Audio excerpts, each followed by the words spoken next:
When 19-year-old Angela Jones from Adamstown Heights found out that she had been selected with 9 other state representatives to tour Japan, she was excited to say the least.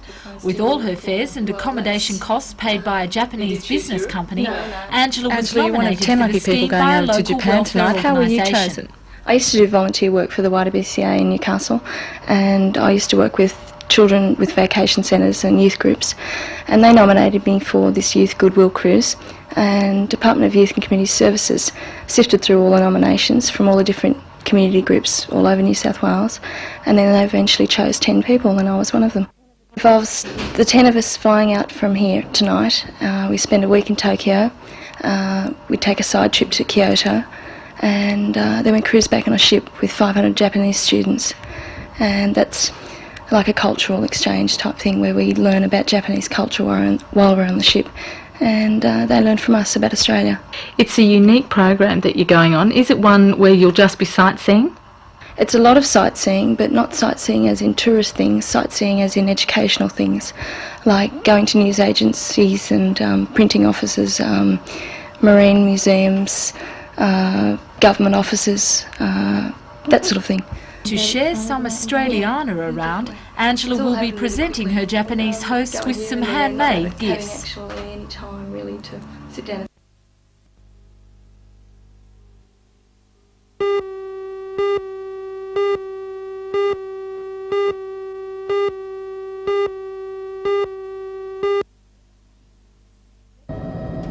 Set on 2,000 acres northwest of Muswellbrook, the deer abattoir is on the property of Michael and Liz Scarf. There are now 200 deer farms throughout New South Wales, but the slaughter of the animal for a marketable commodity is a fairly new venture for the Australian rural industry. But it has the full support of both the State and Australian Deer Breeders Association, as well as the Minister for Primary Industry, John Kerrin. The Minister officially opened the abattoir, saying that the deer industry will have a vital role in the future of Australian exports. It has a very high premium for its meat. We're importing about $500,000 worth of meat. The demand for the imports is going up, and I think we have a taste here that needs to be met. And I'm sure there's going to be quite a lot of expansion and probably a lot of potential for expansion to the export market itself eventually. The abattoir can cater for 100 slaughters per day. At present, it's running at 1/5 production level. Next week, venison will be sold in selected supermarkets in packages like these. But at 3 times the cost of beef, spokesman from Mirrabooka Meats Michael Scarf admits that this may hinder high sales. Venison. I think at this stage the only problem is the cost of the product itself. With our imports and not a whole lot of deer being farmed in Australia, the cost is very high. But with the help of the Deer Breeders Association, the increasing numbers of deer breeders now, eventually will bring the cost back down.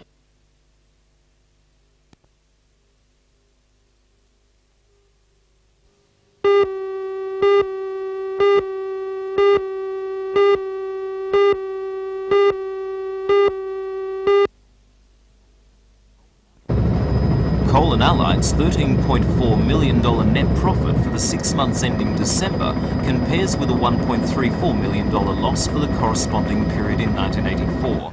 Chief General Manager Bruce Thompson arrived in Newcastle yesterday and said the company regards the profit as only modest and just enough to allow vital capital investment. This is really the minimum level of profitability that we should be looking to if we're to stay in business.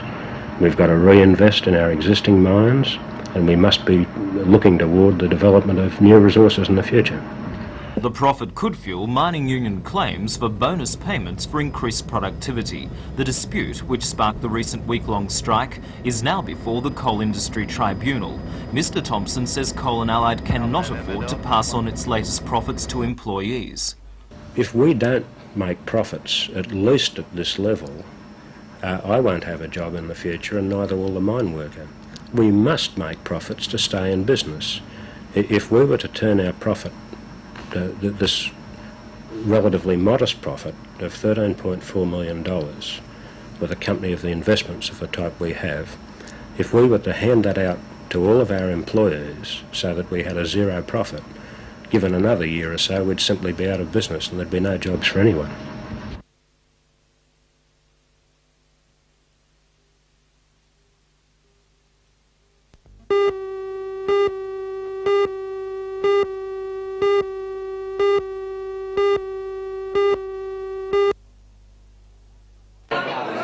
The dinner at the Madison Motor Inn brought together 130 guests, including representatives of the sponsor Penfolds, the NJC, and invited members of the racing media from all over Australia. The media people were taking some special interest in the TAA Media Cup, which will be the second leg of today's double. But most of the talk was about the field for the first leg, the Classic itself. Local filly Hitter Star should start favourite at 5-2, Haida Prince 6-1s, and Blazing Fontaine is looking like good value at 10-1. Local racing writer Sam North was happy to give his tip last night. A guy like Haida Prince, the Warwick Farm colt, I think it'll win from Top Avenger, who is unraced, but very good reports about it from Sydney. And Blazing Fontaine, the Muswellbrook filly from the Pat Farrell stable, I think will run very well at big odds, or not quite big odds, probably about 10-1 for the ladies in the third spot.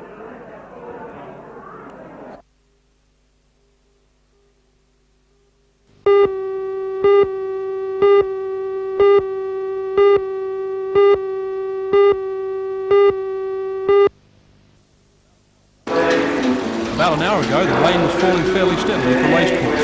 Patrons, officials, bookmakers, horses and trainers, however, were all settling themselves in for the afternoon's racing despite the wet. The track was getting heavier, raising the question whether favourite for the $50,000 Penfolds Classic, Hitter Star, would be withdrawn.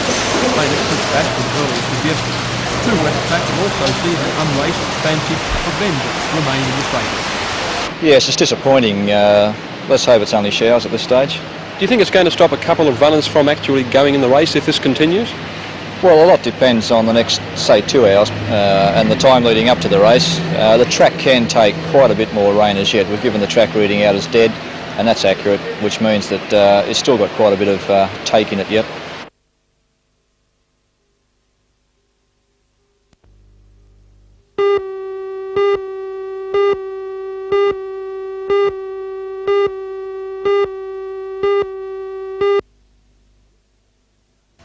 Releasing the figures today, the director of the Hunter Valley Research Foundation, Dr. Wedge Paradise, said these figures, combined with a drop from nearly 12% in November 1983, show a reassuring trend. Well, certainly it's a very encouraging trend, Ray, over the last year, with figures showing that there's over a 2% decline in the number of people unemployed throughout the Hunter region. Well, Dr. Paradise's figures provide a detailed breakdown of the Hunter region labour force. For example, the mining industry employed significantly more people, 16,500, compared with 11,500 12 months prior. And the number working in finance, property and business services went up from 15,000 to more than 17,000 in the same period. Coal mining has shown a significant increase in the number of people employed, as has the tertiary sector, which is following Australian and New South Wales trends. However, while unemployment fell generally between November 84 and 85, those aged between 15 and 19 without jobs increased by 1,000 in that same period. Youth unemployment continues to be a problem. The 15 to 19-year-olds have had an increase in the number of people unemployed in the last year, and this is a concern for us as far as... Just what sort of alarm bells does this fact ring?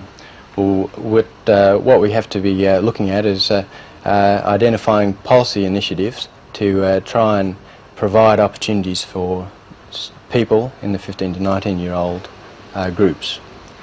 Females continue to make up only a small proportion of the full-time labour force at 27%, but form a high percentage, 80%, of the part-time labour force. And the unemployment rate for women in this region also continues to be marginally above that of men, 9.6 compared with 8.9%. While the Research Foundation points out that these and other details on Hunter unemployment are obtained from a labour force survey undertaken by the Bureau of Statistics, and the figures should be regarded as estimates only, they are useful in identifying important trends.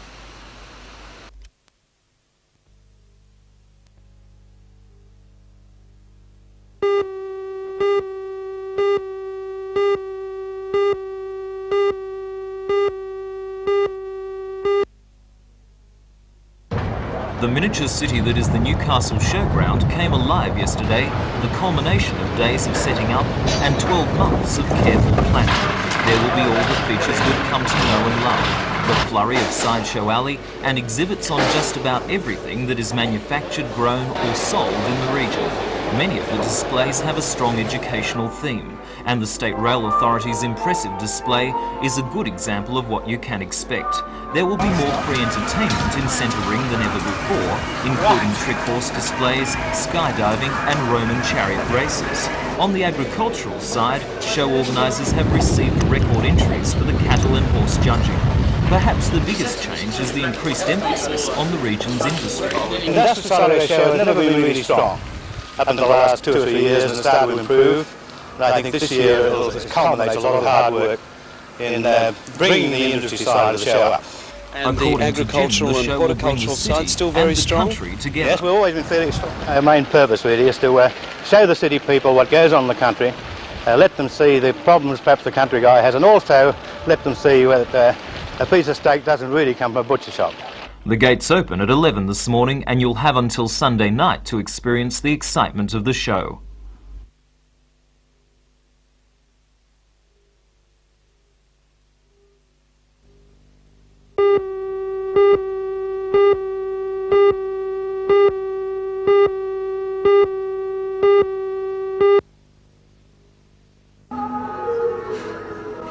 Is there anyone there? Is there anyone there? 1 rat for yes and 2 rats for no. Blythe Spirits is typical of the kind of dry upper-class farce Noel Coward delighted in writing. First staged in London in 1941 and set in the 1930s, the comedy tells the story of a séance which materialises the spirit of Charles Condamine's first wife Elvira, much to the dismay of his second wife Ruth.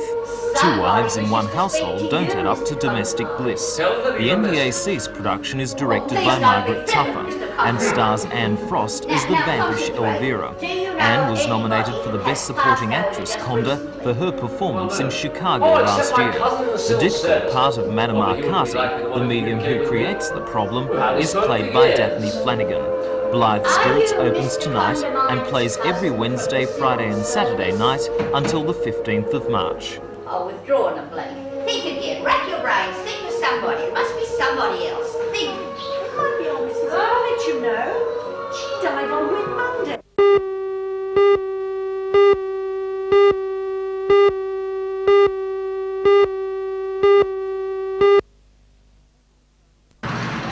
The tanker was carrying the diluted acid to Stockton borehole when it left Lake Road, Glendale, and overturned onto parallel Stephen Street at around 8:30 this morning. Only a small amount of its load and some diesel leaked onto the road. Firemen looked on as the liquid was transferred to another unit, but said there were no problems. The driver was taken to hospital with minor injuries.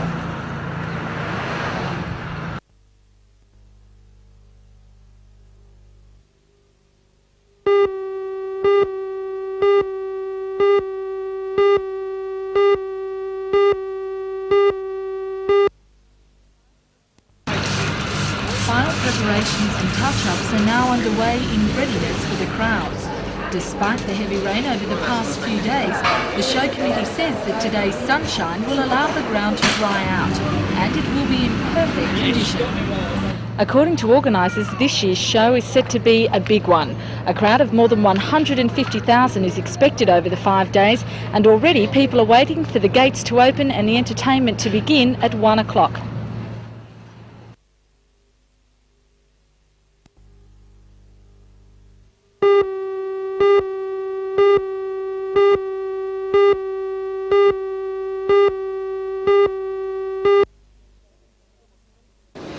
Head of the School of Nursing and Health Studies, Don Angel, says more than 200 pregnant women are needed for the program so that the students can observe on a one-to-one basis the process of pregnancy.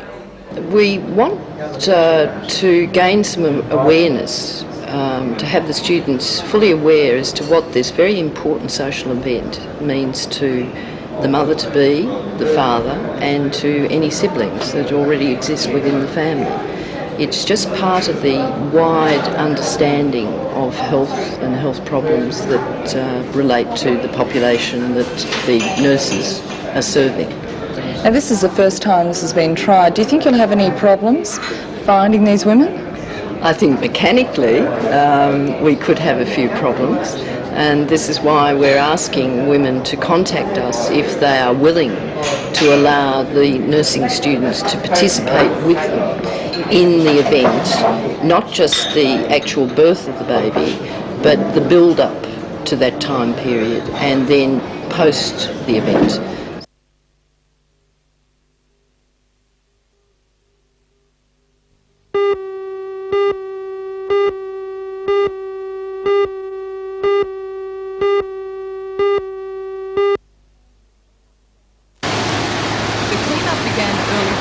Following complaints from beachgoers of blobs of woody oil on the beach. The council is responsible for the clean-up, but if it exceeds a certain cost, the Maritime Services Board has to foot the bill. The NSB has sent a sample of the oil to its lab in Sydney for analysis. An investigation will also begin as each ship sails into port to find the culprit. Still, despite the pollution and the noise of the front-end loader, some sun mothers manage to ignore the goings-on and concentrate on improving their tails.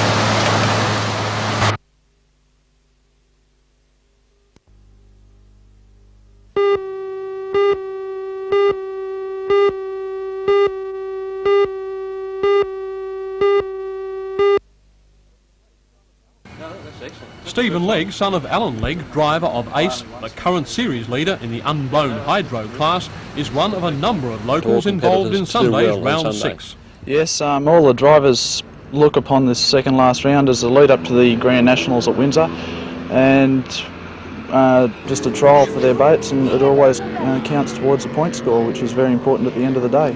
As usual, we have some very spectacular competitors coming to Raymond Terrace. Yes, there's 3 boats who are probably the fastest in Australia at the moment. They're Coal Runner, driven by Russell Mills. His top speed this year was 171 mile an hour. And there's also Fallacy, a new boat to the water that's driven by Stan Soney, who come close to winning last year. And there's also the debut of Outrage, the winner last year, and that's driven by local boy Len Goldsmith. Well, you're part of the Legg team, which is obviously leading their own class with 1 round to go, and your father's just come out of hospital. Do you think you're going to be able to front up on Sunday? Yeah, we hope so. We are leading the point score at the moment, and it's very close in the unblown hydros, and we hope we'll be able to show and put on a good race.